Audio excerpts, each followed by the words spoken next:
kanya. So, Yeah, ito po Mr. may Chair, higit magkaiba na po yung halaga. personal knowledge at yung kwento. Okay Hindi po, po personal pero knowledge yun. alright, So I'm we're not lawyers here, so we discussing. have to make that I am diba? not a Yeah. lawyer, Mr. Chair, Yeah, pero ang but this sinasabi is a ko legal po, matter, so we have to be hindi clear lang po about ito it. legal matter, pati po para sa akin bilang author sa isa sa mga resolusyon na gusto kong pahalagahan yung sinasabi niya na Miss Apple. Yes, but lalo Senator na kay- Risa, if Sen. I Alan, go if I here may and just say, na kwento ng mga tao tungkol kay Risa, magre-react ka eh. Mr. Career to ng mga taga-DFA, hindi Mr. pwedeng Chair, chismis or no, hearsay ang gagawin natin dito. Doon ako pinaka No, I'll go there if you No, allow Mr. me Chair. after Mr. Hernandez. Babalikan ko sila. Na-interrupt kasi yung trend nung pagtatanong ko sa kanila. I am Hindi sorry ko kayo about interrupt that. eh. But 1 minute suspension? May I 1 minute suspension. May I just complete para kay Miss Apple?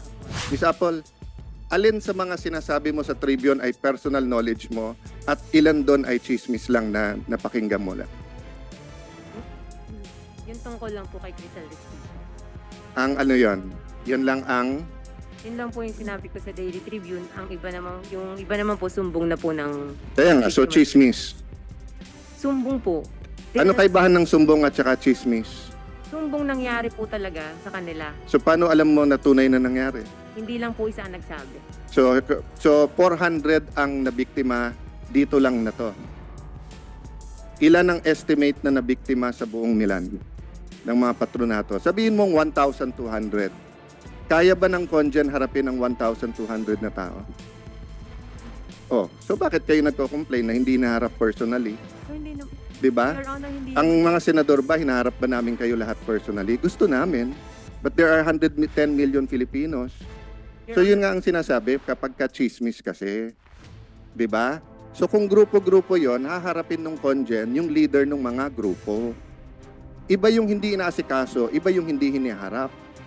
Yung Secretary ba ng Justice, hinaharap ba niya lahat ng complainant? Oh, 'di ba? So, ano yung totoong sinabi nyo sa Tribune at ano hindi? So, sinabi nyo ba sa Tribune na kumikita si ano? So, may I ask Mr. Hernandez, sino Mr. Chair, sinasabi nyo na The indulgence of Senator Alan, Mr. Chair. Fine, Senator Rizzo. If I just may, gusto kong mas pahalagahan yung sinasabi ni Miss Apple sa atin mula nung nakaraang hearing na maaring hindi lahat ay personal knowledge na sinabi naman niya, may mga sinabi sila na reklamo sa kanila at nirelay lamang nila.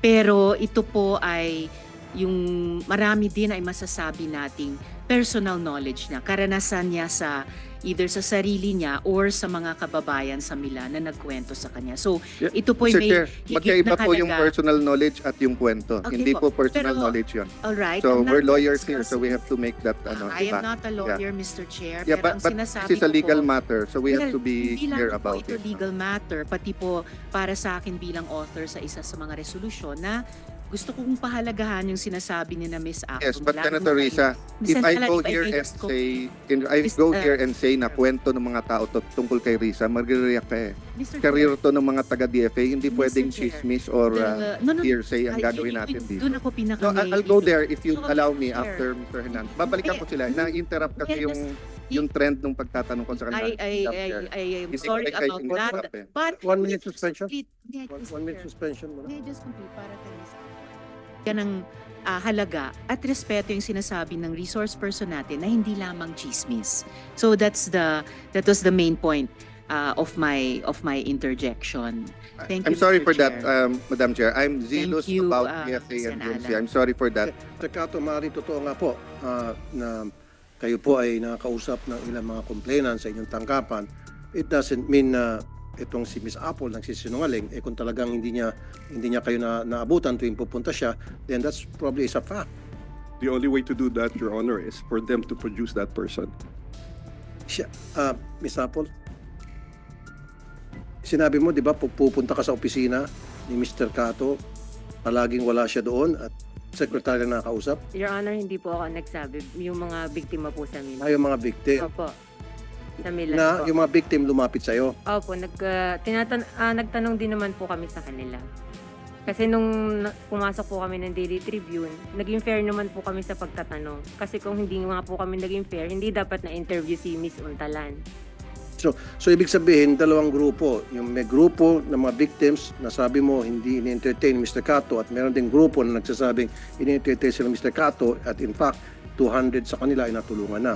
Opo, may mga tao po nagsasabi na gano'n. Meron din po tao na nagsasabi na sekretary lang daw po na. Senator, Mr. Chairman, may I ask some questions? go ahead po. So, Mr. Chairman, may I frame muna ko yung aking concerns. But first and foremost, may I congratulate you to continue to stand up for our OFWs. And yun yung una kong concern na every time tingin natin wala nang scam, meron na naman bago. I could not forget, Mr. Chair, nung tumayo ka sa floor, nagkwekwentuhan lang tayo. And may mga governor, I think may senator pa, mayors na nagsascam tungkol sa piyesta. At sinabi mo nga, ako never ako magpapascam sa mga yan. And it happened na yung nagsascam kasi, mga pangalan at phone number.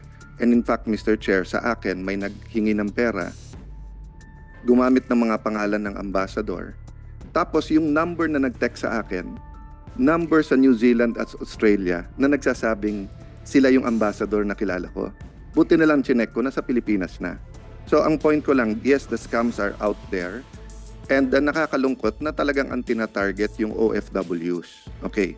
But bakit masyado akong concerned sa nangyari dito at thankful sa chairman and of course kay Senator Risa for taking it. First, because ang target is our national treasures, the OFW. Hirap na sila, tapos ganito pa nangyayari. And just for a background, Mr. Chair, marami kasing bansa and Yusek De Vega or DFA or Yusek Olalia can correct me. Marami kasing bansa, pag nawalan ng trabaho yung OFW, they have to go home. Dito na sila kailangan mag-apply. So, nung wala pang Department of Migrant Workers, the DFA was working hard with the host countries na pwede bang may palugid kayong time pag nandyan yung mga OFW para hindi na nila kailangang umuwi. Makahanap sila ng trabaho. Ang problema, dun ngayon pumasok yung scam. So, may mga bansa na maluwag sila sa Pilipino na hindi pinapauwi right away. May mga nag-iimbento that they can, for money, get them jobs. Okay. Second, I'm very much concerned how both the Department of Foreign Affairs and Migrant Workers has handled this. You're putting all the onus on Conjen Cato when as early as August, alam nyo na lahat na meron to. And my questions will prove my point. Last 2 points, Mr. Chair.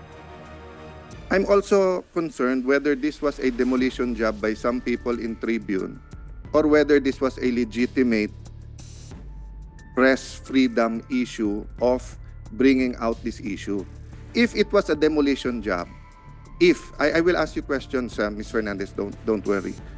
If it was a demolition job, a PR job, bakit kayo sa DFA at migrant workers, di kayo nagsasalita para sa empleyado nyo? Oh, ngayon, kung hindi naman to demolition job, bakit nyo hindi dinidisiplina ang inyong sariling worker?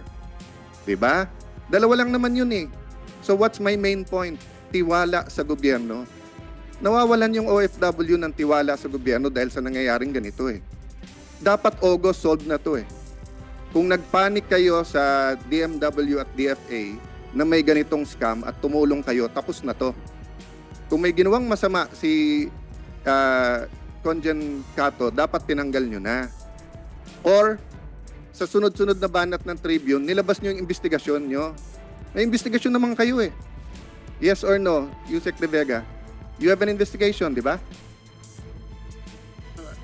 Yes or no lang? Yes or no? Your Honor, I was there for actually it wasn't an investigation, more than a fact-finding. Oh yes. So you had the fact-finding, yes or no? Yes. Oh, sir. and was Yusek was Elmer Cato cleared? Yes or no? Sir, I was not there to accuse him of anything. No, I'm not didn't talking accuse about you. I'm talking about DFA. I have limited time, Yusek. So I just want a straight answer. Was he cleared or is he guilty? There is no evidence that he made money out of this thing. Or Okay. anything. It seems that well. Did he drop efforts the were- ball in the investigation? Was he on it? Ganito po nangyari po, if I may. No. Straight lang naman to No. eh. Kung baga sa ruling, you can submit it later. Gusto ko lang yung dulo ng ruling. So, There's no evidence that he got any money. Yung mga sinabi niya dito kay Senator Tulfo, na as early as August, humingi ng abogado, etc. Totoo yun? Hindi. Yes. Okay, so let me stop there. Pero wala kayong, sumagot ba kayo sa Tribune? Kinall out niyo ba yung Tribune na sinisira nila ang DFA? Hindi lang naman si Elmer ang ano eh. When I was secretary, inuutusan ko si Elmer. Elmer, pag may bumanat sa ambassador ko or sa congen ko, sagutin nyo kung tama sila. Kasi don't let it fester. Di ba? Nabubuo yung public opinion ng tao eh. So let me now go to my question. When I was secretary, we increased the legal assistance fund from 100 to 250 million pesos. And we totally changed the guidelines. Dati, kailangan may kaso na yung OFW bago mo pwede bigyan ng abogado. Under the new guidelines, when I was secretary, so old na yon dahil 2018 pa yon, nangungonsulta pa lang pwede na, di ba? And during that time, the ambassador was authorized to go ahead and get it. It was a simple text message to Yusek Sara, tapos go na. So let me ask, bakit August 30 ang request? Bakit in-approve nyo ng bakit November pa nagka-abogado? And this is, let me, preliminary question to that.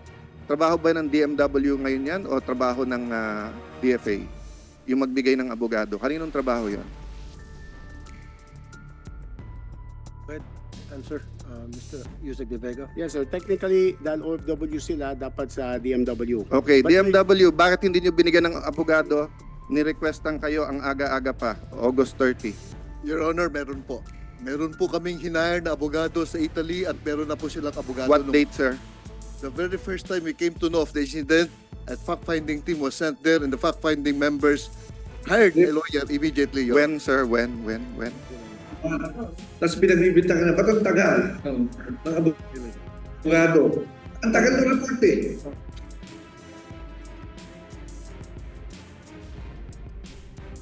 Baka may online, Mr. Chairman. So, Dr. Lalia, because I have limited time, I want to get to the bottom of this. The Chairman and Sen. Risa are just being gracious to me. Give me the dates.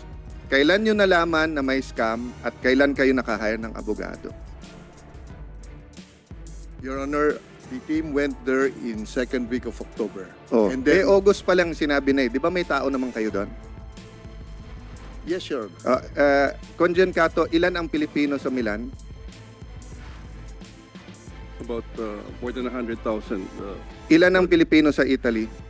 about 167,000. So, isa sa pinakamalaki sa Europe? Opo. Okay, Yusek Olalia, magkaibigan tayo ha, but let me be forefront dito sa hearing na to ha. Meron ba kayong senior official dun sa Italy? May labor attaché kayo nung August last year? Yes, Your Honor. Meron po. Mr. Chairman, please note, hindi alam ni Yusek na wala silang senior official doon. Kaya nagkaganito, kasi trabaho nyo yan eh. At isa sa pinakamalaki ang Pilipino sa Italy. Hindi alam ng ating mga kababayan, hindi trabaho ng congen yung issue na to. So, Miss Apple, trabaho to ng DMW. Ang problema, pag nagmamarites, kailangan mag-research. Di ba? Chat group. So let me stop at you first and go to Miss Apple.